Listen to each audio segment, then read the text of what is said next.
மச்சம் ஒன்ன பார்த்து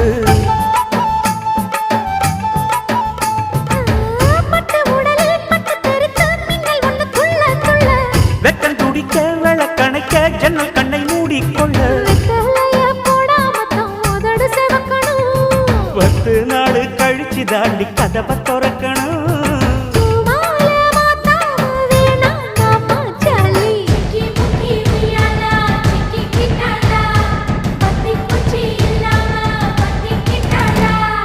மச்சாங்கிட்ட முந்தானைய தந்து வப்பாளா